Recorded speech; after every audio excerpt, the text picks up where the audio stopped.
Feel good feel live ready मारा मस्ता मनो 7.8 FM के साथ आप जुड़े हुए हैं और बहुत बड़ा हम यहाँ पर कुछ अटेम्प्ट कर रहे हैं। 150 घंटे का लॉन्गेस्ट लाइव शो हम यहाँ पर होस्ट कर रहे हैं। आप सभी लोगों का तहे दिल से शुक्रिया हमारे साथ जुड़े रहने के लिए। तो जी मैं आपके साथ बना हुआ हूँ, हम बात कर रहे हैं सस्टेनेबिलिटी के ऊपर और उसमें मैं यहाँ पर बात कर रहा हूँ टेक्नोलॉजी, इनोवेशन और अर्बन डेवलपमेंट की। अब उसमें बहुत सारी चीज़ों का कंट्रीब्यूशन रहता है, तो उन तमाम चीज़ों को हम यहाँ पर एक्सप्लोर कर रहे हैं। तो बहुत खास एक और मेहमान मेरे साथ यहाँ पर आ चुके हैं मेरे स्टूडियो में, डॉक्टर उमेश दत्ता। अगर मैं डॉक्टर उमेश दत्ता के बारे में आपको बताऊं, so doctor Umesh Dutta is the director of Manav Rachna innovation and incubation centre. अगर आप बात करेंगे पर्टिकुलर टॉपिक आज हम कौन सा चूज करने वाले हैं, वो है सेमीकंडक्टर्स। डॉक्टर उमेश बहुत बड़े लेवल पर बहुत सारी चीज़ों के ऊपर रिसर्च करते हैं और बहुत सारा टाइम अपना सिर्फ रिसर्च में देते हैं। वो कोशिश करते हैं हमारी लाइफ्स को और किस तरीके से बेटर बनाया जा सके, चीज़ों को किस तरीके से और सस्टेनेबल बनाया जा सके और ज़्यादा अफोर्डेबल एंड एक्सेसिबल बनाया जा सके। अपने फील्ड के मास्टर हैं, प्रो हैं। डेफिनेटली हमारी खुशकिस्मती है कि हमारे बीच ये आए हैं अपना टाइम निकाल कर। तो सबसे पहले स्वागत करेंगे डॉक्टर उमेश दत्ता का। Hi sir, welcome to radio Manav Rachna. Thanks Sagar, thanks for the warm welcome. Thank you sir, मैं बहुत बेसिक से स्टार्ट करना चाहूँगा। आप मुझे प्लीज़ बताइए व्हाट इज़ अ सेमीकंडक्टर। बहुत अच्छा क्वेश्चन है। आई थिंक बहुत एक अच्छा टॉपिक चूज़ किया हमने डिस्कशन के लिए। सेमीकंडक्टर्स के ऊपर एक फोकस डिस्कशन करनी है।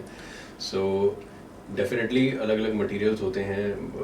आपके पास कंडक्टर्स हैं, इंसुलेटर्स हैं, ऐसे ही बीच में एक सेमीकंडक्टर होता है। मैं बहुत बेसिक रखूँगा डिस्कशन जी, so that all the listeners are able to understand, सबको समझ में आए क्या मैं बात कर रहा हूँ।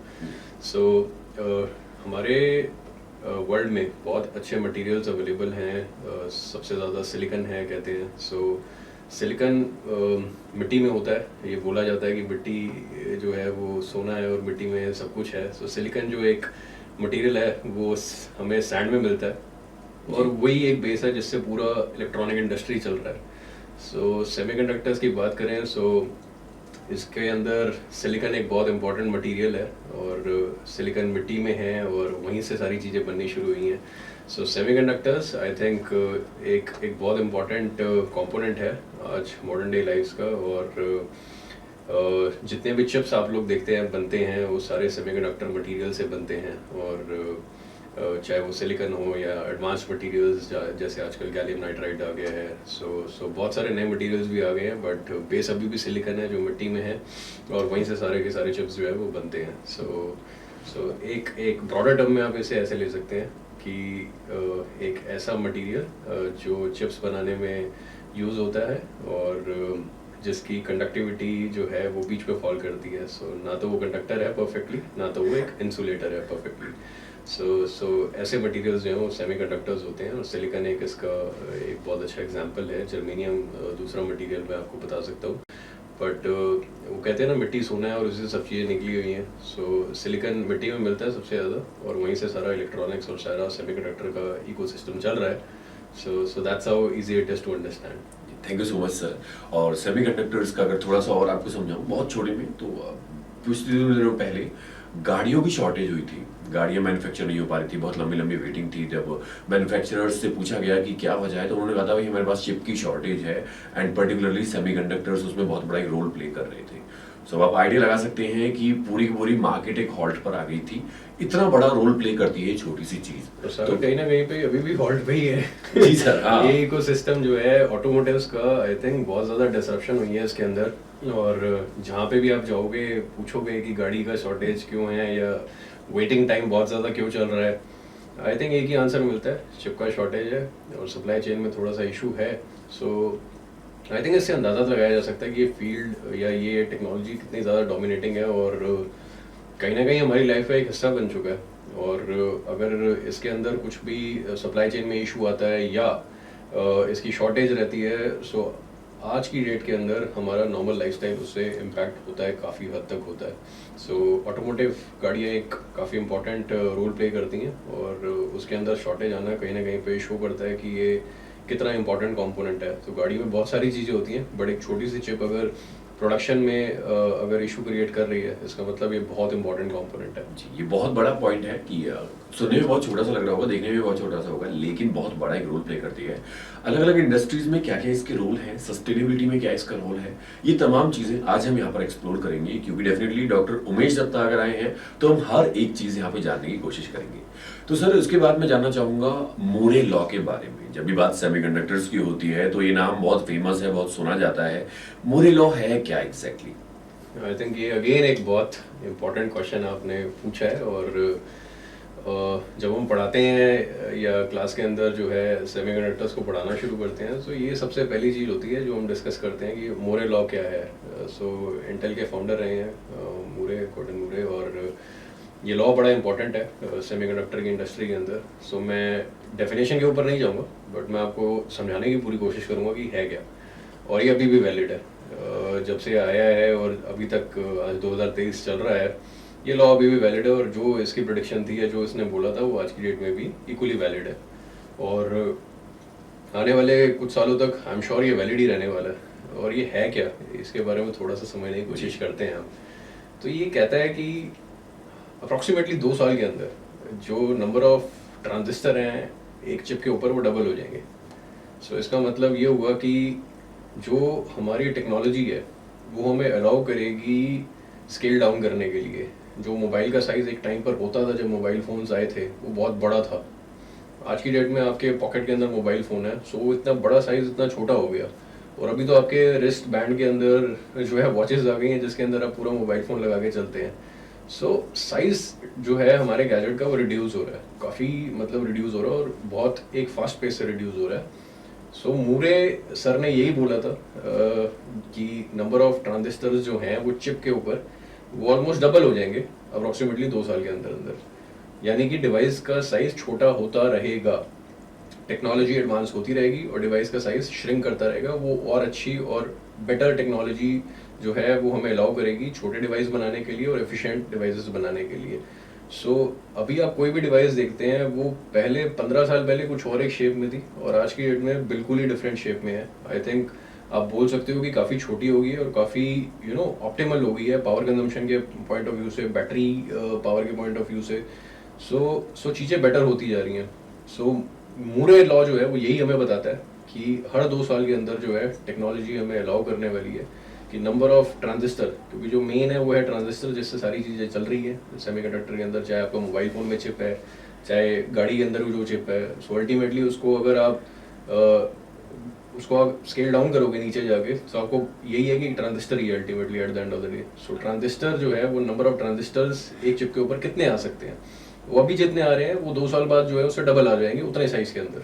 सो इसका मतलब डिवाइस और जो हमारा गैजेट है उसका साइज़ छोटा होना ही होना है, और टेक्नोलॉजी एफिशिएंट होनी ही होनी है। और जब से ये लॉ आया है अभी तक ये चीज़ वैलिड रही है, और आने वाले कुछ सालों तक आई एम श्योर ये चीज़ वैलिड रहेगी। और टेक्नोलॉजी जो है जितने भी चैलेंजेस अभी करंटली फेस कर रही है उसको ओवरकम करके आगे और बेटर प्रोडक्ट्स आपको देगी। जी बहुत बहुत धन्यवाद सर। मतलब now we got it, what is Moore law. Sir अब मैं एग्जैक्टली रोल के बारे में जानना चाहूंगा, अगर आप एक ओवरव्यू हमें दे पाएं सेमीकंडक्टर्स के बारे में कि अलग अलग इंडस्ट्रीज में इसका क्या रोल है। Let's say health care segment हो गया या ऑटोमोबाइल हो गया, जितने भी सेगमेंट्स हैं क्या क्या रोल ये प्ले करते हैं semiconductors? I think at the moment it is one of the most important technology, जिसके बिना लाइफ इमेजिन करना एक तरीके से बहुत मुश्किल है। अभी हम लाइव जा पा रहे हैं कहीं ना कहीं पे इलेक्ट्रॉनिक चिप्स की वजह से ही हम लाइव जा पा रहे हैं इस मोमेंट के ऊपर, कि हमें सारे लोग सुन रहे हैं, हम लोग यहाँ बात कर रहे हैं, and we are able to broadcast it. It is because of the chips which are use in between. गाड़ी का आपने बहुत अच्छा एग्जांपल दिया कि गाड़ी के अंदर जो भी ऑपरेशन आज की डेट में हो रहे हैं वो चिप्स डोमिनेट कर रही हैं। हेल्थ केयर एक बहुत बड़ा सेक्टर है, आई थिंक सबसे बड़ा सेक्टर जिसके अंदर चिप्स ने जो एक रेवोल्यूशन ला के दी है वो मेडिकल सेक्टर है। आप इतने सारे टेस्ट कराते हैं, मशीन सारी इलेक्ट्रॉनिक है, सब में चिप्स ड्रिवन ऑपरेशन है, चाहे वो कंट्रोलर है, चाहे प्रोसेसर है, चाहे आपकी मोटर ड्राइवर्स हैं। आज की डेट में हम बहुत सुन रहे हैं सागर की रोबोटिक सर्जरीज हो रही हैं, जिसमें रोबोट्स जो है वो सर्जरी भी कर रहे हैं और डॉक्टर्स को असिस्ट भी कर रहे हैं। कहीं ना कहीं पे बिना चिप्स के, बिना सेमीकंडक्टर के मेडिकल फील्ड में जो डिसरप्शन आई है वो हम इमेजिन नहीं कर सकते। और आने वाले टाइम में अगर हम बोल रहे हैं कि आर्टिफिशियल इंटेलिजेंस और हमारी जो टेक्नोलॉजी रोबोटिक्स की है वो मर्ज करके जो है हेल्थ केयर को और बेटर बनाएंगी, आई थिंक कहीं ना कहीं पे चिप्स और सेमीकंडक्टर का रोल बहुत बड़ा होने वाला है उस फील्ड के अंदर। उसके अलावा गेमिंग एक बहुत बड़ी इंडस्ट्री है। आप सब लोग जो है गेम्स खेलते हैं, आप मॉल्स में जाते हैं, वहाँ पे भी आपने गेमिंग जोन्स देखे होंगे जहाँ पर बच्चे जाना पसंद करते हैं। Again dominated by semiconductor industry. So आप अगर एक जनरल पर्सपेक्टिव में बात करेंगे तो किचन के अंदर से लेके वॉशिंग मशीन तक आई थिंक हर जगह पे कहीं ना कहीं पे चिप आपको टच कर रही है।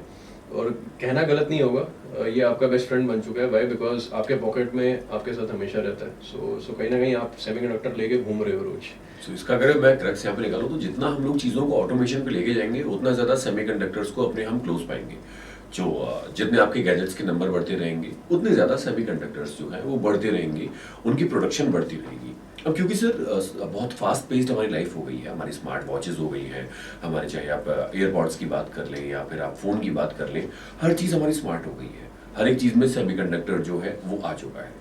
ये जो तादाद है बढ़ती जा रही है, अब इसी के साथ उसकी प्रोडक्शन भी बढ़ती है। तो इसके क्या एनवायरनमेंट के ऊपर इम्पैक्ट्स हमें देखने को मिलता है, एंड इसके बाद अगर मैं बात करूं सस्टेनेबिलिटी से जुड़े हुए चैलेंजेस के क्या रहते हैं इसके इस इंडस्ट्री के सस्टेनेबिलिटी के ऊपर? आई थिंक बहुत इंपॉर्टेंट क्वेश्चन है। कोई भी टेक्नोलॉजी अगर आज की डेट के अंदर आपको बेनिफिट्स दे रही है, आपको लाइफ आसान कर रही है आपकी, सो कहीं ना कहीं पे चैलेंजेस हमेशा रहते हैं। ऐसा नहीं है कि एक टेक्नोलॉजी अगर आई है, वो कोई प्रोडक्ट लेके आ रही है या कुछ नया चीज़ डेवलप हो रहा है उसके अराउंड, तो चैलेंजेस नहीं होंगे, ये सोचना बड़ा मुश्किल है। चैलेंजेस हमेशा रहते हैं और सेमीकंडक्टर इंडस्ट्री के अपने चैलेंजेस हैं। और कहीं ना कहीं पर इंडस्ट्री जो है, जो मैन्युफैक्चरर्स हैं जो सेमीकंडक्टर को मैन्युफैक्चर कर रहे हैं, they are aware about this, they are much aware about it कि कहीं ना कहीं अगर फ्यूचर में हमें स्केल अप करना है प्रोडक्शन को, तो हमें इन चैलेंजेस को एड्रेस करना है। और एनवायरमेंटल चैलेंजेस बहुत हैवी हैं। वाई? बिकॉज जो ये चिप्स मैन्युफैक्चर होती हैं, जहाँ पर ये मैन्युफैक्चर होती हैं, वहाँ पर एनर्जी के ऊपर बहुत ज़्यादा एक प्रेशर रहता है। बिकॉज ये जो मशीन्स जो चिप्स बनाती हैं, they consume lot of energy. So अगर ये सारी एनर्जी फॉसिल फ्यूल्स के थ्रू आ रही है, तो कहीं ना कहीं पे आपके फॉसिल फ्यूल्स जो हैं वो इस मोमेंट के ऊपर जो हैं they will B at a challenging position. Because उनको अब हाउस होल्ड या नॉर्मल इंडस्ट्री के अलावा सेमीकंडक्टर की इंडस्ट्री को भी सर्व करना है। सो आई थिंक एनर्जी बहुत इंपॉर्टेंट है। अगर एक ब्रॉडर ओवरव्यू से अगर आप देखते हैं तो एनर्जी जो चाहिए चिप्स को बनाने के लिए, इलेक्ट्रिसिटी की बात कर रहा हूँ मैं, जो मशीन्स को चलाने के लिए इलेक्ट्रिसिटी लगती है, जितना घंटा का टाइम लगता है एक चिप को बनाने के लिए, सो आई थिंक एनर्जी रिसोर्सेज बहुत ज़्यादा इंपॉर्टेंट है। और कहीं ना कहीं पे अगर सेमीकंडक्टर इंडस्ट्री को सस्टेन करना है लंबे समय तक, सो आई थिंक सबसे बड़ा चैलेंज उसके अंदर जो आने वाला है वो है इलेक्ट्रिसिटी का। और फॉसिल फ्यूल के ऊपर डिपेंडेंस कम करनी पड़ेगी।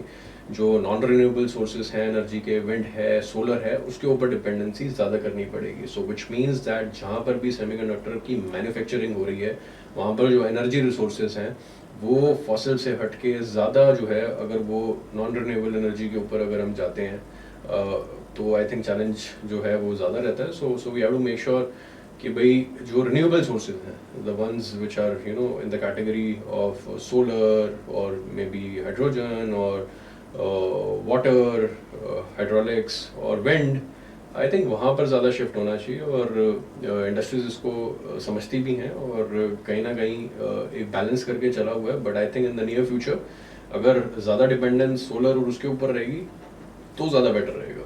जी, तो बहुत मेजर पॉइंट आपने यहाँ पे अभी हमें बताया एनर्जी का। तो जब भी हम बात करते हैं एनर्जी की, या फिर आप कह रहे हैं कि फॉसिल फ्यूल्स का वहाँ पे इस्तेमाल किया जाता है, तो अब उसके साथ एक दूसरी टर्म आती है। ये तो एक बात हो गई कि अगर फॉसिल फ्यूल्स खत्म हो गए तो वो हम मैन्युफैक्चर नहीं कर पाएंगे करंट मॉडल के हिसाब से। बट एग्जिस्टिंग मॉडल्स में अगर हम फॉसिल्स को यूज कर रहे हैं, दैट मीन्स कि कार्बन एमिशन वहाँ पे हो रहा है, तो अगेन वो कहीं ना कहीं हमारे एनवायरमेंट को इम्पैक्ट डाल रही है। करेक्ट। तो उसका मतलब कुछ किया जा रहा है उसको लेकर करंट ट्रेंड्स के हिसाब से, like are we trying to do something उसको रिड्यूस करने के लिए और एनवायरमेंट को बचाने के लिए? आई थिंक ये बड़ा इंपॉर्टेंट पॉइंट है ये समझना कि कार्बन फुटप्रिंट पे वो कैसे जा रहा है। सो एनर्जी की मैंने बात की, मैंने बोला कि फॉसिल से नहीं आना चाहिए, क्योंकि अल्टीमेटली अगर फॉसिल से आएगा तो कहीं ना कहीं पे कार्बन एमिशन होगा ही होगा, और अगर कार्बन एमिशन होगा तो कार्बन फुटप्रिंट बढ़ेगा उसका। सो बहुत इंपॉर्टेंट है कि अगर आपको कार्बन फुटप्रिंट को एड्रेस करना है तो आपको शिफ्ट करना ही पड़ेगा from fossils to something which is obtained from water, something which is obtained from wind, something which is obtained from solar, क्योंकि वो एनर्जी सोर्सेज में आपको कार्बन एमिशन नहीं मिलने वाला उतना ज़्यादा। सो उनको तभी ग्रीन एनर्जी रिसोर्सेज बोला जाता है, ग्रीन बोला जाता है। सोलर आपके पास अगर सन है तो आप सोलर से इलेक्ट्रिसिटी आप इजीली बना सकते हैं, और अगर वो बन रही है और वो आगे आपको प्लांट में सर्व कर रही है तो आपका कार्बन एमिशन जो है वो कम ऑटोमेटिकली हो जाता है।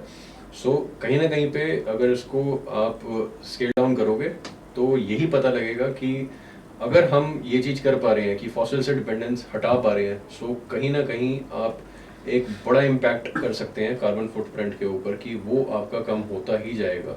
सो अगर इसको अचीव करना है तो हमें ग्रीन एनर्जी रिसोर्सेज के ऊपर जाना पड़ेगा। अगर वो हो जाता है, अगर मैं कहता हूँ कि एक प्लांट के अंदर सेमीकंडक्टर मैन्युफैक्चर हो रहा है और वहाँ पे 100% एनर्जी जो है वो टोटल सोलर से ड्रिवन है या विंड से ड्रिवन है या वाटर से ड्रिवन है, फॉसिल के ऊपर डिपेंडेंस कम है, तो इसका मतलब वहाँ पे कार्बन फुटप्रिंट ऑटोमेटिकली कम हो गया।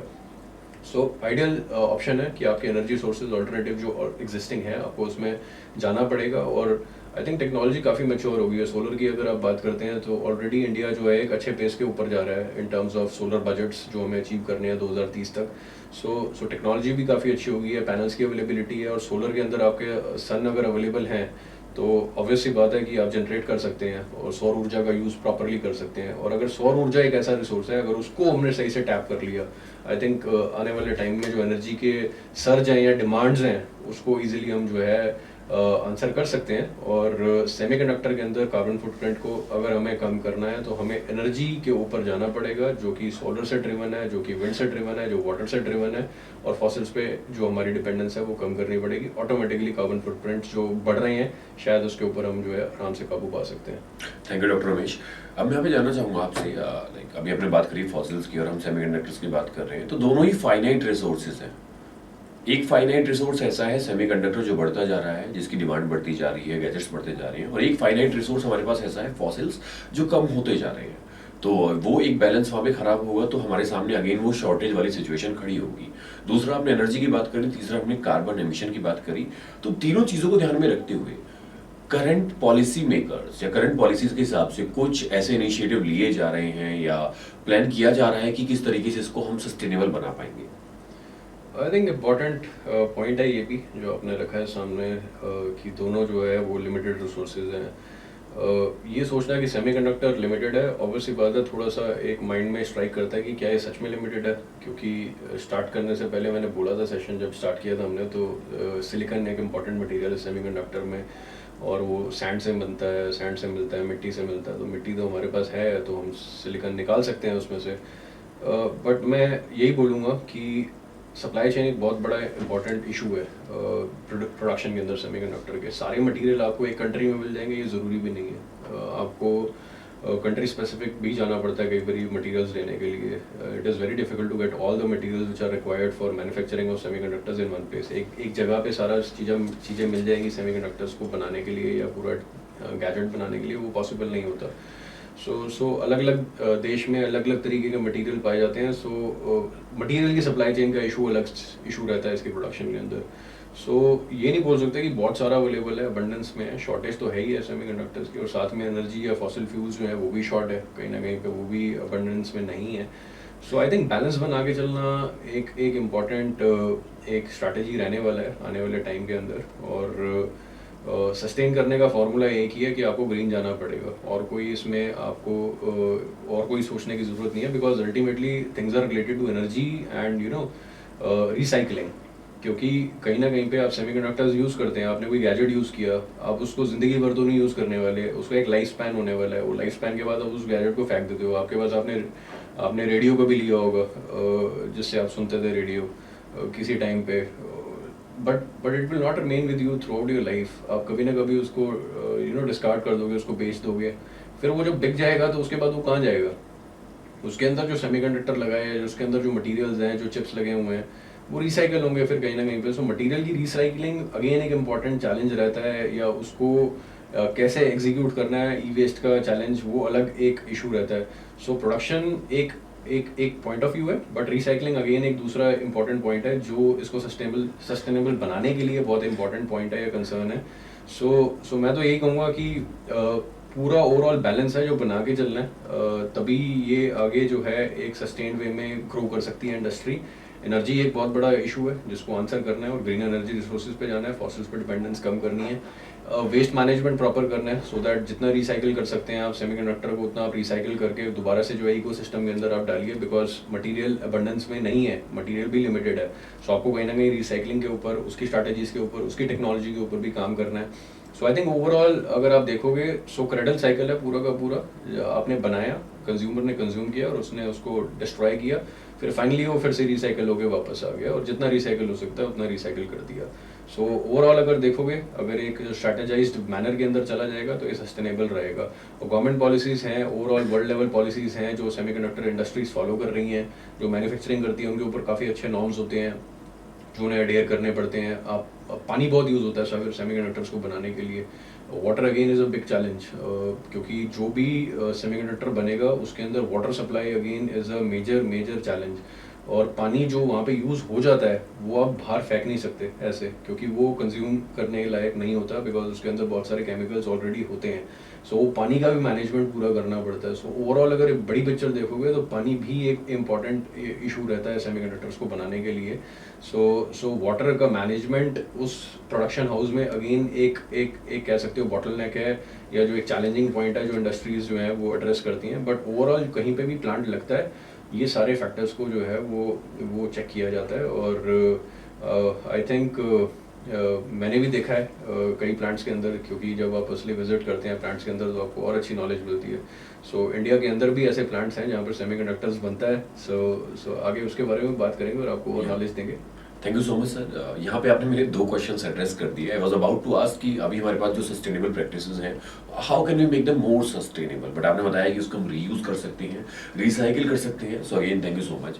अब मैं जानना चाहूँगा कुछ रेगुलेशंस के बारे में। Do we have some regulations जिससे हम उसको और थोड़ा सस्टेनेबिलिटी की तरफ लेकर जा सकें, क्योंकि अगर हम उसको ऐसे ही फ्री छोड़ देंगे तो फिर अपने हिसाब से हर इंसान अपने बेनिफिट के हिसाब से उसको मोल्ड करेगा। लेकिन क्या हमारे पास कुछ फिक्स्ड गाइडलाइंस या रेगुलेशंस हैं? आई थिंक बहुत टाइट नॉर्म्स है। तभी आप देखोगे कि ये जो फैब लैब्स होती हैं, ये सेमीकंडक्टर की जो मैन्युफैक्चरिंग होती है, अगर आप अपने आप से एक क्वेश्चन पूछते हो कि इंडिया में कहाँ कहाँ पे है, सो आपको बहुत सारे नाम नहीं मिलेंगे सिटीज़ के जहाँ पर ये मैन्युफैक्चरिंग हब्स अवेलेबल है। सिमिलरली वर्ल्ड लेवल पे कहाँ पे हैं, अगेन आपको थोड़ा सा टाइम लगेगा सोचने के लिए कौन कौन सी सिटीज़ के पास जो है ये फैब लैब्स अवेलेबल हैं। तो ये फैब लैब्स जो होती हैं ये बहुत ही ये स्पेशल एरिया होता है और आई थिंक बहुत रेयरली आपको मिलता है। इंडिया के अंदर हमारे पास चंडीगढ़ में अवेलेबल है, मोहाली में। So there is a facility by the government जिसका नाम है SCL सेमीकंडक्टर्स लेबोरेटरी, और वहाँ पर जो है इंडिया अपने चिप्स बना रहा है ऑलरेडी। सो आई थिंक कई लोगों को ये मिथ होता है कि इंडिया अपने चिप्स नहीं बना रहा, हमारे पास अपने चिप्स नहीं है।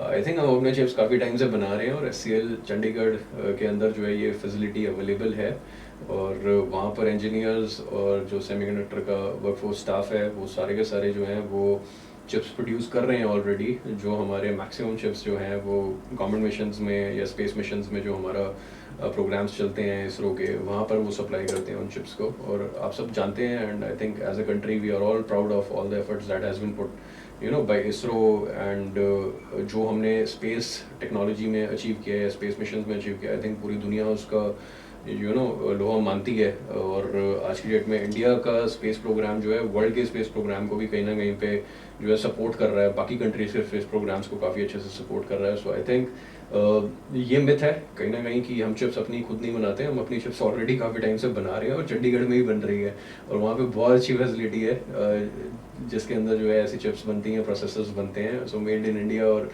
मेक इन इंडिया जो हम बोलते हैं वो एक्चुअली में ऑलरेडी चिप्स के अंदर हो रहा है। हाँ, कमर्शियल स्केल पर उसको लेके जाना है, I think that's where the challenges, और टेक्नोलॉजी को और नीचे लेके जाना है। हम बोलते हैं नैनोमीटर अगर इसके अंदर, सो नैनोमीटर टेक्नोलॉजी इसको बोला जाता है।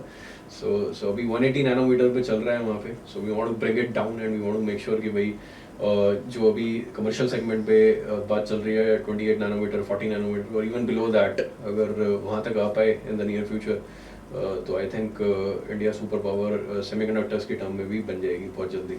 या thank you so much sir. मतलब यहाँ पर फिर 2-3 चीज़ें और निकल के आती हैं। एक तो आपने बोला कि इंडिया अपनी चिप्स मैन्युफैक्चर कर रहा है, सेमीकंडक्टर्स मैन्युफैक्चर हम लोग कर रहे हैं। दूसरी चीज़ ये है कि हमारे पास दुनिया में सबसे ज़्यादा पॉपुलेशन वाली कंट्री है अभी हम। अब इतनी पॉपुलेशन है तो हमारे पास majority of our population is young. तो वहाँ पे वो गैजेट्स की डिमांड बढ़ जाती है, तो बाय डिफॉल्ट वो सेमीकंडक्टर्स की डिमांड बढ़ जाती है। तो क्या सरकार की तरफ से कुछ ऐसे एफर्ट्स जो हैं वो लगाए जा रहे हैं to strengthen this semiconductors industry, because it is related to everything? Yeah so I think ये भी बहुत इम्पोर्टेंट कंसर्न है कि कंजम्पशन बढ़ रही है, रिक्वायरमेंट बढ़ रही है और प्रोडक्शन ज़्यादा होनी चाहिए। आई थिंक सारी चीज़ें रिलेट करोगे तो कॉस्ट से बहुत ज़्यादा इस मोमेंट पे कनेक्शन है इन सब चीज़ों का। अभी आप एप्पल का आईफोन लेते हैं तो आपको हर जनरेशन के साथ आपको पैसे ज़्यादा खर्चने पड़ते हैं। So one of the reasons why you have to spend more is because ये फ़ोन का प्रोडक्शन हमारे पास यहाँ पे अभी नहीं है। So the efforts are there कि अगर कंजम्पशन बढ़ रही है, लोग ज़्यादा उसकी तरफ जा रहे हैं उन गैजेट्स की तरफ, तो अगर उसकी कॉस्ट कम करनी है तो कहीं ना कहीं पे उसकी प्रोडक्शन इन हाउस करनी पड़ेगी, हमें अपनी कंट्री के अंदर उन्हें प्रोड्यूस करना पड़ेगा। सो आई थिंक फॉक्सकॉन, अगर आपने नाम सुना है, it's a leading manufacturer of Apple phones और it's a Taiwan based company. और अभी 2024 तक प्लान किया हुआ है that they will be having their setup in India. और अप्रैल 2024 तक का प्रेडिक्शन है अच्छा कि यहाँ पर इसका प्रोडक्शन सेटअप लग जाएगा इन कर्नाटका। एंड जो भी एप्पल के आईफोन बनते हैं बाहर, वो अब इंडिया में बनने शुरू हो जाएंगे। जो लेटेस्ट जनरेशन वाले फ़ोन्स हैं मैं उनकी बात कर रहा हूँ, पुराने वाले तो स्टिल तमिलनाडु में प्रोडक्शन होती है उनकी, बट जो अभी लेटेस्ट आ रहे हैं लाइक एप टू चिप आई है करेक्टली। सो आई थिंक उन सब की प्रोडक्शन जो है अगर इन हाउस शुरू हो जाएगी तो कॉस्ट उस प्रोडक्ट की ऑटोमेटिकली कम हो जाएगी। और जो सप्लाई चेन की हम बात करते हैं वो एक तरीके से आंसर आ जाएगा उसका कि हमें जो चीज़ हम खुद अपने देश में बना रहे हैं वही सर्कुलेट होगी और सप्लाई चेन के इशू भी नहीं होंगे। जो डिमांड है, सर्ज है, उसके ऊपर भी हम एड्रेस कर देंगे और कहीं ना कहीं कॉस्ट इफेक्टिव प्रोडक्ट कंज्यूमर को मिलना शुरू हो जाएगा। सो आई थिंक गवर्नमेंट काफ़ी ट्राई कर रही है इस चीज़ को करने के लिए। सो इसका सोल्यूशन यही है कि जो फैब लैब्स बाहर हैं, जो बाहर से मैन्युफैक्चर होकर आ रहा है, वो अगर आपके देश में खुद मैन्युफैक्चर होना शुरू हो जाएगा तो आई थिंक उसका आंसर आना शुरू हो जाएगा। So I think the efforts are there by the government agencies to make sure that this happens in the near future. और आई एम श्योर कि रिजल्ट्स इसके आने बहुत जल्दी शुरू हो जाएंगे। तो क्या इंडिया में कुछ गवर्नमेंट बॉडीज भी हैं ऐसी जो चिप्स प्रोड्यूस करती हैं? आई थिंक मैंने आपको अभी एग्जांपल दिया, SCL Chandigarh, semiconductor laboratory Chandigarh, government agency है एक। Okay, it's a government it's agency. a government agency which is responsible for production of chips। और वहाँ पर 180 नैनोमीटर का पूरा सेटअप है। I got a chance and opportunity to be there और सारी फैसिलिटीज़ उनकी मैंने देखी थी चंडीगढ़ में जाके।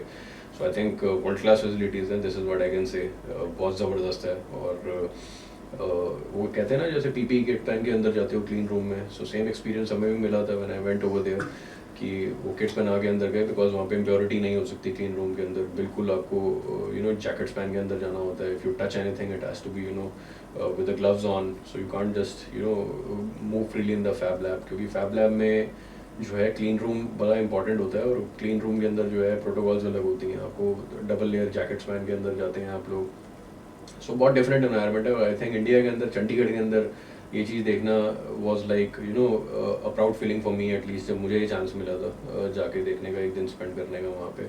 So I think in India SCL Chandigarh is having world class facilities. Apart from that institutions में भी छोटे छोटे फैब सेटअप्स लगाए गए हैं। The institutes which are of national importance, IITs हैं, IIScs हैं, वहाँ पर ऐसे छोटे लैब सेटअप्स जो हैं वो अवेलेबल हैं। और कहीं ना कहीं पे एकेडमिक इंस्टीट्यूशंस में जो स्टूडेंट्स ट्रेनिंग कर रहे होते हैं सेमीकंडक्टर फील्ड के अंदर या इलेक्ट्रॉनिक्स के अंदर, उनको एक्सपोजर मिलता है उन लैब्स का।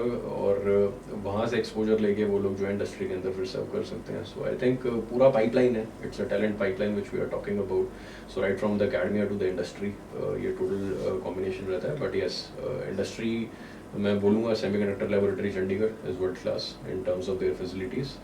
और उसके अलावा इंस्टीट्यूशंस में भी जो है बिट्स एंड पीसेस के अंदर जो है ऐसी फैसिलिटीज़ अवेलेबल हैं जो स्टूडेंट्स यूज़ करते हैं for getting themselves trained in the field of semiconductors. So apart from gadgets, if you talk about our space missions, तो उधर भी चिप्स को यूज किया जाता है क्या?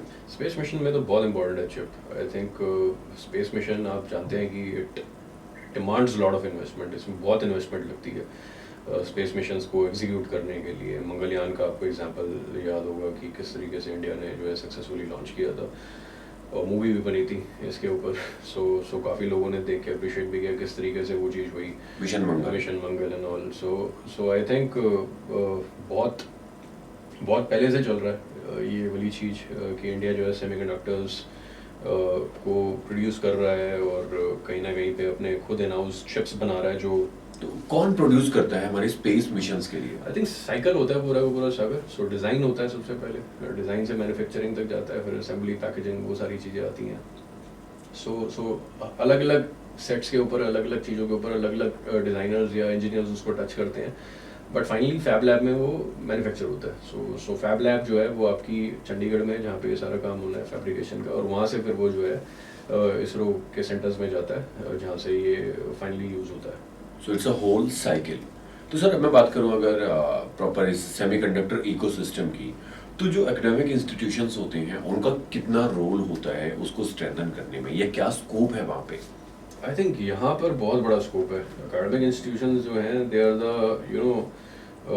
आई would say the most important bodies in terms of the entire ecosystem. So इसको अगर आगे इंडिया को अगर सुपर पावर बनना है सेमीकंडक्टर के अंदर, या इंडिया अगर अगर हम एज ए कंट्री सोच रहे हैं कि हमें आगे जाके जो है we want to become the world leader in semiconductors, so I think youth का बहुत बड़ा रोल है। और जहाँ पर यूथ का बड़ा रोल आता है वहाँ पर इंस्टीट्यूशंस जो यूथ को ग्रूम कर रहे होते हैं उनका रोल आता है। सो कहीं ना कहीं पर एकेडमिक इंस्टीट्यूशंस जहाँ पर ये स्किल बेस्ड प्रोग्राम्स चलाए जा रहे हैं, जहाँ पर सेमीकंडक्टर्स के ऊपर कोर्सेज अवेलेबल हैं, इलेक्ट्रॉनिक्स के ऊपर कोर्सेज अवेलेबल है, वहाँ पर जो है टीचर्स का, लैब्स का बहुत इंपॉर्टेंट रोल आता है, ताकि जो भी स्किल्स चाहिए स्टूडेंट्स को सेमीकंडक्टर फील्ड में आगे ग्रो करने के लिए, आगे बड़ा बनने के लिए, कहीं ना कहीं पे उसकी नींव जो है वो इंस्टीट्यूशन में ही रखी जाएगी। क्योंकि स्टूडेंट सबसे पहले वो डिग्री करेगा, उसके बाद वो जाके इंडस्ट्री में सर्व करेगा। तो अगर वो डिग्री करने आ रहा है तो उसको अगर इंस्टीट्यूशन के अंदर वो सारी नॉलेज मिलती है, वो सारा लैब एक्सपोजर मिलता है, मटेरियल्स की नॉलेज मिलती है, सप्लाई चेन की नॉलेज मिलती है, पूरे इकोसिस्टम की ओवरऑल नॉलेज मिलती है, इंडस्ट्री के अंदर ट्रेनिंग्स मिलती है, SCL चंडीगढ़ जैसे इस्टेब्लिशमेंट्स के अंदर जाने का मौका मिलता है, वहाँ पर काम करने का मौका मिलता है। आई थिंक यूथ जो है वो फिर अपने आप ही automatically it will become ready for the world level challenges. वो किसी भी कंट्री में जाकर जो है किसी भी सेमीकंडक्टर फैब लैब के अंदर कॉन्फिडेंटली वर्क कर सकता है। सो आई थिंक इंस्टीट्यूशंस का बहुत बड़ा रोल है अपना वर्कफोर्स डेवलप करने के लिए, और I think India as a country is looking forward to the development of semiconductor workforce. As a country हम लोग ये वर्कफोर्स डेवलपमेंट के ऊपर सोच रहे हैं क्या स्किल्स होनी चाहिए अगर एक सेमीकंडक्टर इंजीनियर बनाना है। तो भाई अगर आपने एक टेलर बनाना है तो हमें पता है उसको क्या स्किल आनी चाहिए, अगर आपको हेयर ड्रेसर बनाना है तो हमें पता है उसे क्या स्किल आनी चाहिए, अगर एक सेमीकंडक्टर का इंजीनियर बनाना है तो वो स्किल क्या चाहिए, उसको क्या आना चाहिए, उसको कौन से मटेरियल्स की नॉलेज होनी चाहिए, कौन से इंस्ट्रूमेंट्स को चलाना आना चाहिए, कौन से सॉफ्टवेयर्स को चलाना आना चाहिए, और फाइनली जो है फैब लैब में किस किस तरीके की ट्रेनिंग उसको करनी पड़ेगी, क्या क्या डाइवर्स ऑप्शन मिलते हैं। अब सेमीकंडक्टर अपने आप में बहुत बड़ी चीज़ है। कोई डिज़ाइन में जाना चाहेगा, कोई मैन्युफैक्चरिंग में जाना चाहेगा, कोई पैकेजिंग में जाना चाहेगा, कोई टेस्टिंग में जाना चाहेगा उसकी। सो आई थिंक इंस्टीट्यूशंस के अंदर ये सारी नींव रखी जाने वाली है आगे आने वाले टाइम में, और बहुत प्रैक्टिकल एक्सपोजर स्टूडेंट्स को अगर मिलना शुरू हो गया इंस्टीट्यूशंस के अंदर सेमीकंडक्टर फील्ड में, तो जो वर्कफोर्स डेवलपमेंट की बात हो रही है, वर्कफोर्स ओवरऑल शॉर्टेज की बात हो रही है, आई थिंक वो कहीं ना कहीं पे इंडिया आंसर कर देगा। और कैपेबिलिटी इंडिया के पास है इसको आंसर करने की, इस बहुत बड़े क्वेश्चन को। क्यों ऐसा मैं क्यों कह रहा हूँ, आई थिंक मैं उसके ऊपर भी आपको लेके जाना चाहूँगा। आपने सबसे पहले बोला कि इंडिया बहुत बड़ा देश है, बहुत बड़ी पॉपुलेशन है। आई थिंक अगर आप इंडिया की पॉपुलेशन और टोटल पॉपुलेशन को डिवाइड करोगे तो 1/6 1/7 के आसपास आंसर आएगा, which means every 7th person on this planet earth is an Indian कहीं ना कहीं पे। सो एक बहुत बड़ी चीज़ है कि इस धरती के ऊपर जो है हर 7वां 8वां बंदा जो है वो एक इंडियन है कहीं ना कहीं पे। प्राउड फीलिंग भी है और एक बड़ी चीज़ भी है। सो रिक्वायरमेंट या एक्सपेक्टेशन भी हमारी कंट्री से ज़्यादा है। The world is looking at us in a big वे। पूरी दुनिया में देख रही है इस मोमेंट के ऊपर how India is going to take their semiconductor mission forward. और आई थिंक गवर्नमेंट के अंदर स्पेशल बॉडीज़ भी बना दी गई है। इंडिया सेमीकंडक्टर मिशन ऑलरेडी चल रहा है, उसके अंदर प्रॉपर एक डिफरेंट बॉडी है जो गवर्नमेंट रेगुलेट कर रही है उसको। और their main purpose is to make sure that semiconductors जो हैं वो इंडिया के अंदर और स्ट्रेंथन हो। So I think that is one part of it. Apart from that I think institutions बहुत बड़ा रोल प्ले कर रहे हैं। AICTE हमारी गवर्निंग बॉडी है हायर एजुकेशन इकोसिस्टम के अंदर। I think AICTE is playing a very important role in bringing the skill-based curriculum to the educational institutes, ताकि आगे जाके जो भी स्किल्स चाहिए वो वर्ल्ड लेवल पे वो हमारे इंस्टीट्यूशंस में पढ़ाई जा सके। सो इंडिया को अगर विश्व गुरु बनना है सेमीकंडक्टर का, उसकी नींव जो है वो इंस्टीट्यूशंस में ही रखे जाने वाली है। ओके सर, अब एक और क्वेश्चन यहाँ पे आता है। अगर मैं बात करता हूँ यहाँ पे, जैसे आपने कहा कि स्टूडेंट्स को अपन ट्रेन किया जाना चाहिए, उनके पास कोई एक पर्टिकुलर स्किल सेट होना चाहिए, टू प्रोड्यूस द सेमीकंडक्टर्स। अब यहाँ पर मैं एआई की बात करता हूँ तो वो कितना प्रोडक्टिव होगा when we talk about AI और उसको कंपेयर करते हैं ह्यूमन माइंड से। आई थिंक ये भी एक बहुत बड़ा एक तरीके से क्वेश्चन है कि टेक्नोलॉजीज मर्ज कब होंगी। सो अलग अलग तो सारे के सारे टेक्नोलॉजी इंपॉर्टेंट है। एग्जैक्टली। आर्टिफिशियल इंटेलिजेंस की अपनी इंपॉर्टेंस है, मशीन लर्निंग की अपनी इंपॉर्टेंस है, सेमीकंडक्टर की अपनी इंपॉर्टेंस है, रोबोटिक्स अपने आप में एक बड़ा फील्ड है, ऑटोमेशन है। सो सारे फील्ड्स जो है वो अपने आप में इम्पॉर्टेंट होते हैं, बट कहीं ना कहीं पे जब मर्जर होता है ना टेक्नोलॉजीज का, तो उस मोमेंट के ऊपर जो उसके कॉन्सिक्वेंसेज होते हैं, जो उससे हम अचीव कर सकते हैं, वो लेवल ही डिफरेंट होता है। सो आर्टिफिशियल इंटेलिजेंस अगेन एक ऐसी टेक्नोलॉजी है जिस पर सारे लोग जो है इस मोमेंट पे देख रहे हैं। चैट जीपीटी आया तो एकदम से रेवोल्यूशन आ गया कि अब तो काफ़ी चीज़ें खत्म हो जाएंगी, चैट जीपीटी आ गया तो सो आपके सारे सवाल आप उससे पूछ सकते हो और वो आपको आंसर करता है। सो आई थिंक एआई का स्कोप सेमीकंडक्टर्स में भी बहुत अच्छा है, और अब काफ़ी ज़्यादा रिसर्च इस एरिया में भी होनी शुरू हो गई है कि आर्टिफिशियल इंटेलिजेंस और सेमीकंडक्टर का मर्जर क्या कर सकता है। सो जितने भी डिज़ाइन अभी प्रोड्यूस हो रहे हैं कहीं ना कहीं पे ह्यूमन ड्रिवन रहता है, जिसमें इंजीनियर्स अपना दिमाग लगाते हैं और उसके बाद वो डिज़ाइन में ट्विक्स करते हैं और चेंजेस करके जो भी ऑप्टिमाइजेशंस करनी होती है वो करते हैं। अभी एआई ड्रिवन ऑप्टिमाइजेशंस आ गई है जिसमें आर्टिफिशियल इंटेलिजेंस जो है वो आपके डिज़ाइंस को एनालाइज करके आपको रिकमेंड करती है। सो कहीं ना कहीं पे AI in semiconductors again is coming up in a big way. So there you need the knowledge of AI as well as semiconductors to make it happen. But I'm quite happy to see the progress as a researcher that the two technologies are merging somehow and helping each other. और near future के अंदर I think AI in semiconductors will be a very very big thing कि artificial intelligence का semiconductor के साथ merger या उसमें applications क्या रंग लेके आती है, क्या उसके outcomes आते हैं, वो देखने वाली चीज़ होगी। Will it make the production faster? I think so. Why? Because जब भी आप प्रोडक्शन के अंदर जाते हैं तो आप थ्रूपुट की बात करते हैं, या जो है ओवरऑल अगर आपने 100 पीस बनाए तो कितने ठीक बने। तो डिफेक्ट्स बहुत होते हैं सेमीकंडक्टर्स के अंदर, एक्यूरेसी डिफेक्ट्स बहुत होते हैं। सो कहीं ना कहीं पर जो है अगर आपने 100 पीस प्रोड्यूस किए हैं तो 100 के 100 तो नहीं बनने वाले ठीक, 30 खराब होंगे, 40 खराब होंगे, 60 सही बनेंगे, ऐसा भी हो सकता है। सो वेस्टेज बहुत जाएगी। अगर 40 पीस खराब हो गए तो वो वेस्ट हो गया, now you have to recycle and bring it back. उसमें अपने चैलेंज रहने वाले हैं। सो कहीं ना कहीं पर प्रोडक्शन का जो थ्रूपुट है, जो उसकी एफिशिएंसी है प्लांट की, वो किसी ना किसी रीज़न से जो है वो पूरी नहीं आ पाती। सो डिफेक्ट्स एक बहुत इंपॉर्टेंट कंसर्न रहता है उसके अंदर कि अगर ज़रा सा भी डिफेक्ट आ गया तो सेमीकंडक्टर का बिहेवियर चेंज हो जाएगा और वो आपका चिप माल फंक्शन करेगा। सो कहीं ना कहीं पे एआई का रोल उस जगह पर भी बहुत बड़ा हो जाता है to make sure that your production capacity is properly utilized, और आपका थ्रूपुट जो 60 आ रहा है, 50 आ रहा है, वो आपका 70, 80, 90 पे चला जाए। सो जहाँ पर भी वो इश्यूज आ रहे हैं पाइपलाइन के अंदर कि जिसकी वजह से डिफेक्ट आ रहा है, अगर ये उसको डिटेक्ट कर लेता है कि हाँ ये इशू है, इसकी वजह से जो है आपका चिप माल फंक्शनिंग हो रही है। सो AI is all about prediction. ये सब चीज़ें प्रेडिक्शन बेस्ड होती हैं। आप उसको डेटा सेट देते हैं, वो मॉडल ट्रेन अंदर होता है और उसके बाद वो प्रेडिक्ट करता है कि this is happening because of this reason, right. So अगर वो आपको जल्दी पता लगना शुरू हो जाता है तो आप उसमें इंटरवेंशंस कर जो है अपनी एफिशिएंसी को बढ़ा सकते हैं कहीं ना कहीं पे। सो आई थिंक प्रोडक्शन के अंदर श्योरली एआई का बहुत बड़ा रोल होने वाला है, और optimization of resources, optimization of the processes, इसके अंदर भी एआई बहुत बड़ा रोल प्ले करने वाला है। तो इससे हम स्केल अप कर सकते हैं, प्रोडक्शन को बढ़ा सकते हैं, एक्यूरेसी को बढ़ा सकते हैं, एंड जो सप्लाई है उसको बढ़ा के हम उसको थोड़ा सा ज़्यादा अफोर्डेबल बना पाएंगे। तो सर नेक्स्ट क्वेश्चन की तरफ चलते हैं। आपसे ही हमने सुना था कि Foxconn is coming to India by 2024 for smartphones manufacturing. So first of all I want to know what is Foxconn. I think Foxconn एक लीडिंग मैन्युफैक्चरर है एप्पल के प्रोडक्ट्स का। Okay.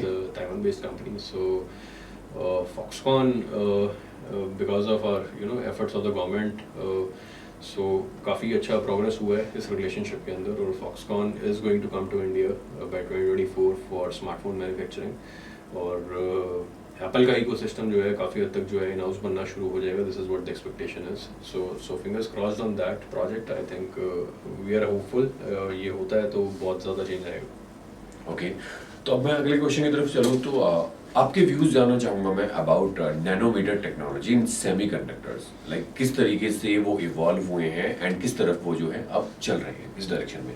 आई थिंक जैसे मैंने शुरू में बोला था, मूरे लॉ बहुत इंपॉर्टेंट है। टेक्नोलॉजी स्केल डाउन हो रही है, नीचे जा रही है। सो ये गेट लेंथ के ऊपर बात होती है। सेमीकंडक्टर्स के अंदर ट्रांजिस्टर्स हैं, मॉसफेट्स हैं, सो गेट लेंथ एक बहुत इंपॉर्टेंट पैरामीटर रहता है टेक्नोलॉजी के अंदर। सो वो माइक्रोमीटर में भी हो सकती है, नैनोमीटर में भी हो सकती है, right. So we have passed that micrometer stage और अभी तो नैनोमीटर में काम चल रहा है। 180 नैनोमीटर मैंने आपको बोला कि प्रोडक्शन कैपेबिलिटी है हमारी, जिस पर हम प्रोड्यूस कर रहे हैं SCL चंडीगढ़ के अंदर। उसके अलावा कई कमर्शियल फैब लैब्स हैं जो 28-40 को टारगेट कर रही हैं, और कई हैं जो इससे भी नीचे जा रही हैं, राइट। सो जो प्रोडक्शन शुरू हुआ था सेमीकंडक्टर डिवाइसेस का, तो वो हायर रेंज पे था, यानी कि जो लेंथ थी वो ज़्यादा रहती थी, 180 या उससे भी ऊपर था। माइक्रोमीटर्स के से हमने शुरू किया था, या उससे भी आगे से शुरू किया था। सो अभी वो माइक्रोमीटर नैनोमीटर बन चुका है, वो नैनोमीटर जो है वो सिंगल डिजिट में आ चुका है अब, right. So I think technology के अंदर कितना छोटा डिवाइस आप बना सकते हैं, अगर इसको एक इजी लैंग्वेज में बात करें तो कितना छोटा ट्रांजिस्टर बन सकता है। ओके, अगेन वही हमारे पास जो मोरियल आपने बताया था, Absolutely वो आता है घूम करके, हम उसको थोड़ा सा और छोटा करते जा रहे हैं Correct. साल दर साल।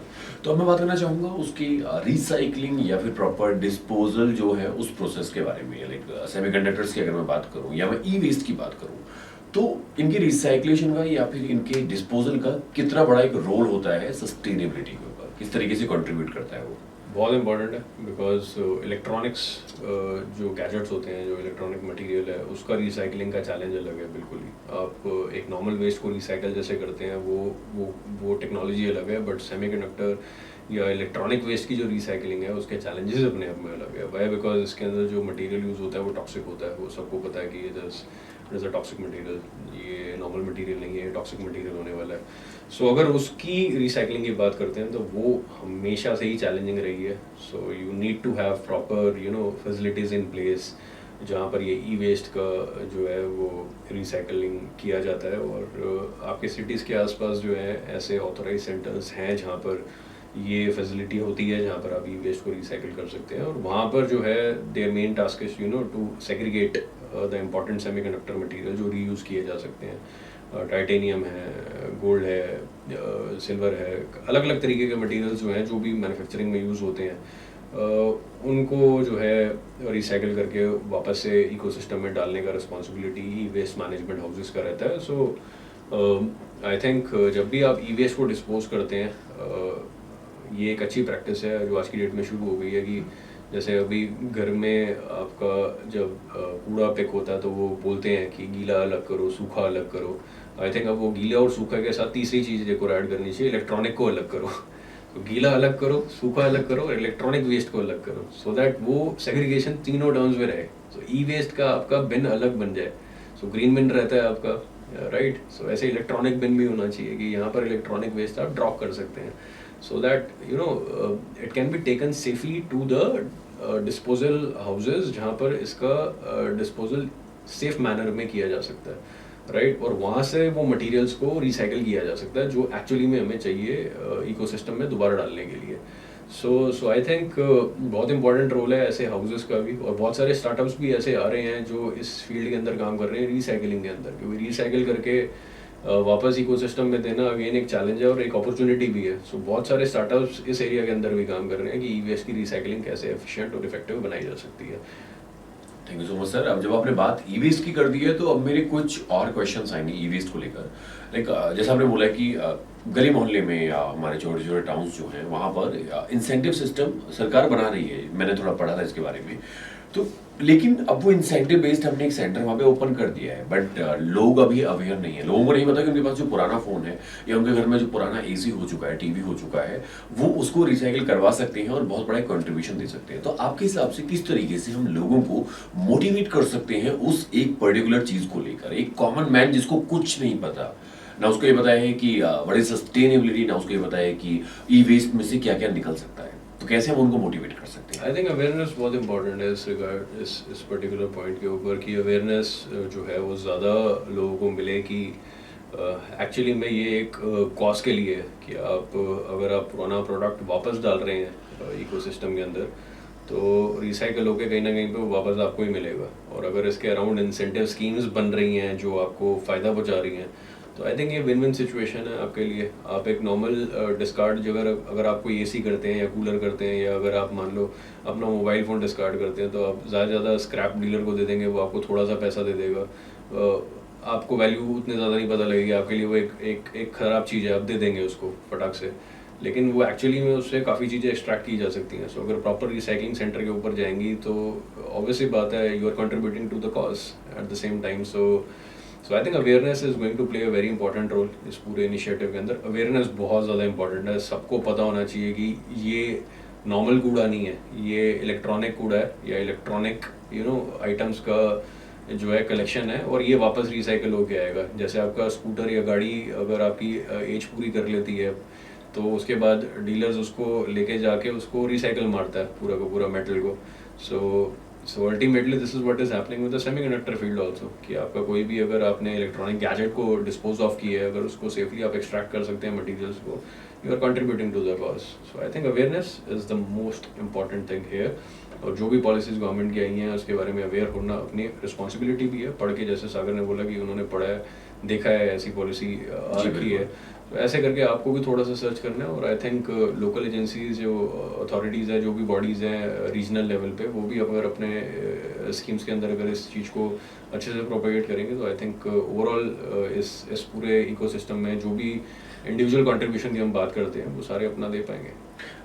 जो मैंने भी बताया था, इंसेंटिव बेस्ड मॉडल बनाए सरकार ने, जहां पर आपके लिए ई वेस्ट के लिए कलेक्शन सेंटर्स बनाए जाते हैं। रिमोट एरियाज में भी हैं, आपकी गली मोहल्लों में भी बहुत सारे टाउन्स में पाए जाते हैं।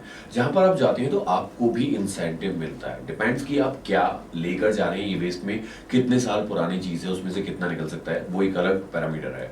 बट हाँ, आपको भी वहाँ पे इंसेंटिव मिलेगा, क्योंकि हमारे बीच में अवेयरनेस नहीं है, हमें जागरूकता नहीं है उस चीज़ की, इसीलिए शायद उस एक चीज़ को हम उतना बढ़ावा नहीं दे पाते हैं। बट आपके घर में ये जो पुराना टीवी पड़ा हुआ है, जिसके बारे में आप सोचते हैं कि इसको फेंक दें या क्या करें, तो उसको फेंकिए मत, क्योंकि फेंकने के बाद वो सिर्फ और सिर्फ एक पॉल्यूशन का काम करेगा वहाँ पे, और वो ब्लास्ट भी कर सकता है एंड मल्टीपल चीज़ें वहाँ पे हो सकती हैं। बट हाँ, आप उसको रिसाइकलिंग के लिए दे सकती हैं, आप उसको जो है एनकैश कर सकते हैं, पैसा आप उससे कमा सकते हैं। तो अब चलिए अपने सवालों को आगे लेकर चलते हैं। डॉक्टर उमेश दत्ता हमारे बीच में मौजूद हैं, और भूलिएगा मत, ये डायरेक्टर हैं मानव Rachna innovation and incubation centre के। तो बहुत अच्छा खासा एक्सपीरियंस ये अपने साथ कैरी करते हैं। तो सर, अब मैं जानना चाहूँगा, क्या हमारे पास अभी जो करंट मॉडल है, इसके अलावा कोई ऑल्टरनेटिव हमारे पास मॉडल या डिज़ाइन है जो ज़्यादा सस्टेनेबल हो, या बात करें in terms of the life cycle या फिर end of life management semiconductors की? आई थिंक अभी ये फील्ड इवॉल्विंग है और काफ़ी रिसर्च इस एरिया के अंदर चल रही है, how to make it more sustainable, because disposal कह लो या इसकी हैंडलिंग कह लो एंड ऑफ लाइफ साइकिल के बाद बहुत इंपॉर्टेंट कंसर्न है। So I think as a country this is something that we are looking at in a big way. Not just production के ऊपर हम देख रहे हैं, प्रोडक्शन एक बड़ी चीज़ है, इसके ऊपर हम देख रहे हैं मैनेजमेंट के ऊपर एक बहुत बड़ा एक कंसर्न एरिया है जिसके ऊपर जो है गवर्नमेंट देख रही है। और कहीं ना कहीं पर इन the near future you will see various new ways and innovative technologies for handling these semiconductor materials, especially at the end of their life cycle. So I think काफ़ी innovation जो existing ecosystem में है, जो world wide best practices हैं sustainability achieve करने के लिए, वो हम लोग ऑटोमेटिकली लेके आए हैं और लेके आ रहे हैं। But at the same time I think in the near future you will see a big change in the way these things are being handled, क्योंकि कोई भी चीज़ रुकती नहीं है टेक्नोलॉजी में सागर। ये एक बहुत इंपॉर्टेंट चीज़ है कि टेक्नोलॉजी ना कभी रुकी है ना कभी रुकेगी। ये चेंजिंग फील्ड है, इसमें आज जो है वो कल नहीं होगा और कल जो है वो परसों नहीं होगा, ये बोला जाता है। सो आई थिंक किसी ने इमेजिन नहीं किया था the way it is today. जिस हिसाब से आज जो चीज़ें हम यूज़ कर रहे हैं, 2008-9 में जाओगे तो ऐसे फ़ोन्स नहीं होते थे जो आज 23 में हमारे हाथ में है। और अगर 23 के बाद 33 इमेजिन करोगे या 35 इमेजिन करोगे, तो ये बिल्कुल चेंज होने वाला है आने वाले टाइम में। ये तो चेंजिंग फील्ड है, यहाँ तो बहुत चेंजेस आने हैं, ये होना ही होना है। So I think with the efforts globally in terms of production, in terms of management, in terms of recycling, we will see new ways and innovative ways of handling it in a better way to make this world sustainable. Sir, जैसा अभी आपने कहा कि technology कभी रुकती नहीं है, वो इवॉल्व होती रहती है, और आज जो है वो कल नहीं होगा, कल जो है वो परसों नहीं होगा। तो इस पूरे केस में, इस पूरे सिनेरियो में अगर मैं इस चीज़ को देखूँ, तो कहीं ना कहीं सप्लाई चेन को सस्टेनेबल बनाना बहुत ज़रूरी है। तो कितना बड़ा उसका रोल है, पहली चीज। दूसरी चीज ये कि क्या क्या स्टेप्स लिए गए हैं वो उस चीज को एक स्मूथ बनाने के लिए, या फिर ये इंश्योर करने के लिए कि रिस्पॉन्सिबल सोर्सिंग ऑफ मटेरियल्स वहां पे रहे। आई थिंक ये सबसे बड़ा क्रूशियल चैलेंज है सप्लाई चेन का, बिकॉज मैंने शुरू में भी चीज़ मेंशन की थी कि मटेरियल जो है वो अलग अलग देशों से आता है। अलग अलग मटेरियल, सारा मटेरियल एक देश में मिल जाएगा ये पॉसिबिलिटी बहुत रेयर रहती है। सो सेमीकंडक्टर का जो इकोसिस्टम है उसमें बहुत सारे मटेरियल्स यूज़ होते हैं, और कहीं ना कहीं इसकी सप्लाई डिफरेंट कंट्रीज से रिलेटेड है।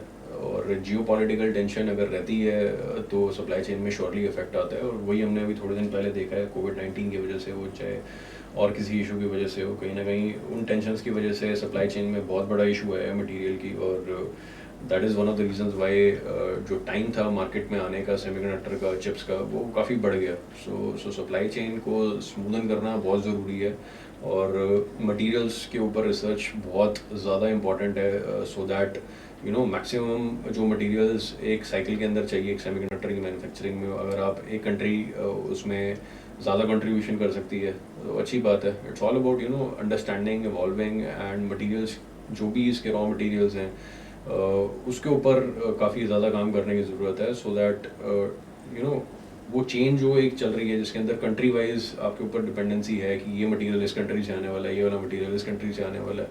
सो आई थिंक वहाँ पर जो है अगर कंट्रीज़ इस एरिया के ऊपर ज़्यादा फोकस करते हैं कि हमें इवॉल्व करना है या देखना है कि क्या क्या पॉसिबिलिटीज़ हैं, तो शायद ये पॉजिटिव इम्पैक्ट लेके आ सकता है। But yes, supply chain of materials is one of the important things, बहुत इंपॉर्टेंट एक कंसर्न है जिसको मेंटेन करके चलना होता है सप्लाई चेन के अंदर मटेरियल के सप्लाई को, ताकि मैन्युफैक्चरिंग जो है वो टाइमली मार्केट में मिलनी शुरू हो जाए। सो जियो पॉलिटिकल टेंशंस या कोविड की वजह से जैसे हुआ डिसरप्शन, काफ़ी उससे इशू आया था, but I think now things are coming back on track, and I am sure that in the near future ये सारी चीज़ें जो हैं सप्लाई चेन के जो इशूज़ इस मोमेंट पे चल रहे हैं इस फील्ड के अंदर, वो कहीं ना कहीं पर एड्रेस किए जाएंगे।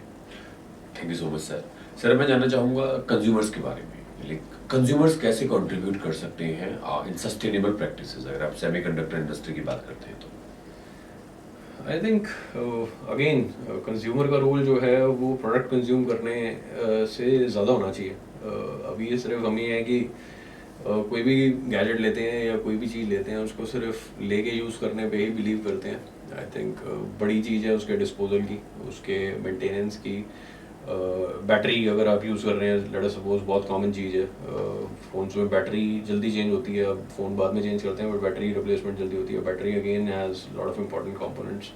सो आई थिंक जो सबसे बड़ा इस मोमेंट पे हमें प्रैक्टिस जिसके ऊपर ज़्यादा फोकस करना है वो यही है कि जब भी आप साइकिलिंग के ऊपर आएंगे तो आपको सबसे पहले जो है, जो इसका ऑथराइज डीलर है या जो गवर्नमेंट इंसेंटिव स्कीम्स है या जहाँ पे भी इसके कलेक्शन सेंटर्स बने हुए हैं आपने वहाँ तक लेके जाना है। सो पहली चीज़ तो यही है कि जो भी आपका वेस्ट आ रहा है उसको रिसाइकलिंग के लिए आपको सही जगह पे लेके जाना है। That has to be your responsibility. जलाना नहीं है या किसी तरीके से उसको फेंकना नहीं है पानी के अंदर। ये जो गलत प्रैक्टिसेस हैं कई बार यूज़ होनी शुरू हो जाती है, वो सब नहीं करनी, क्योंकि अल्टीमेटली अगर वो एग्जीक्यूट होंगी तो एनवायरनमेंट पे उसका बैड इफेक्ट आएगा ही आएगा। So you have to make sure that it reaches the ending place, या उसका जो सेफली जो जहाँ डिस्कार्ड होना है वहाँ तक पहुँच जाए। उसके बाद वहाँ से जो है प्रोसेसेस हैं, पॉलिसीज़ हैं, वो सारे लोग अपना काम करना जानते हैं, they will do their own job. So as a consumer I think this is what is important कि जब आपने चीज़ खरीदी है उसको यूज़ करें और सेफली डिस्कार्ड करने के लिए जो है उसके प्रॉपर जो नॉर्म्स हैं उसको फॉलो करें। कोई ऐसी चीज़ उमेश सर जो मैंने आपसे ना पूछी हो और आप लिसनर्स को बताना चाहें? आई थिंक बहुत एक इमर्जिंग फील्ड है ये मैं कह सकता हूँ इसके अंदर, और कहीं ना कहीं पर ये सारे सेक्टर्स को अफेक्ट कर रही हैं, चाहे वो डिफेंस है, चाहे वो ऑटोमोटिव्स हैं, चाहे वो मेडिकल है, चाहे वो एजुकेशन है, चाहे वो आपका कंज्यूमर सेगमेंट है। कहीं ना कहीं सेमीकंडक्टर आपको आज की डेट में टच कर रहा है। Semiconductor is touching your life in one way और the other. It is important to understand कि आने वाले टाइम के अंदर India is suppose to become a super power in the field of semiconductors. India पूरा कंट्री जो है they are trying their level best. अलग अलग एजेंसीज, अलग अलग बॉडीज़ जो भी इसमें इन्वॉल्व है इस मिशन के अंदर, they are trying their level best to make sure that it happens. और आई थिंक हर घर में ये चीज़ की बात होनी शुरू हो जानी चाहिए कि सेमीकंडक्टर में इंडिया सुपर पावर बनेगा इन the near future. And may be जैसे कहते हैं ना, हर घर में एक बच्चा जो है वो इंडस्ट्री में जाएगा, सो हर घर से एक बच्चा सेमीकंडक्टर इंडस्ट्री में जाएगा और कंट्रीब्यूट करेगा। अगर ये होगा, आई think in the near future, 5 साल 10 साल के अंदर श्योरली आप देखोगे कि India will become a great power in the field of semiconductor. Thank you so much Umesh sir, and thank you so much आप सभी लोगों का भी ये तमाम बातें सुनने के लिए और हमारे साथ बने रहने के लिए। तो इस पूरी बातचीत का जो क्रक्स निकल के आता है वो आता है, एक तो जितने भी गैजेट्स बढ़ते रहेंगे, जितने भी हमारी वो डिमांड बढ़ती रहेगी, उतनी ज़्यादा सेमीकंडक्टर्स की जो प्रोडक्शन है वो बढ़ती रहेगी। लेकिन उसके साथ एक रिस्पॉन्सिबिलिटी आती है हर एक कंज्यूमर के पास कि आपको उसको सही तरीके से डिस्पोज करना है। Like it should not be like कि ऐसे ही हमने उसको फेंक दिया या कुछ ऐसा कर दिया। तो हमें उसको सही जगह पर डिस्पोज करना है, ये हमारी ही जिम्मेदारी है। लाइक कोई बाहर से आकर हमें उस चीज़ को नहीं बताने वाला है। तो बस इतना ही sir, thank you so much, आप यहाँ पर आए, अपना जो प्रेशियस टाइम है वो हमें दिया। सो तहे दिल से मैं आपका शुक्रिया अदा करना चाहूँगा। Thanks everybody, thank you, thanks Sagar. तो आप लोग हमारे साथ जुड़े रहिए, सुनते रहिए रेडियो महाराष्ट्र 107.8 FM।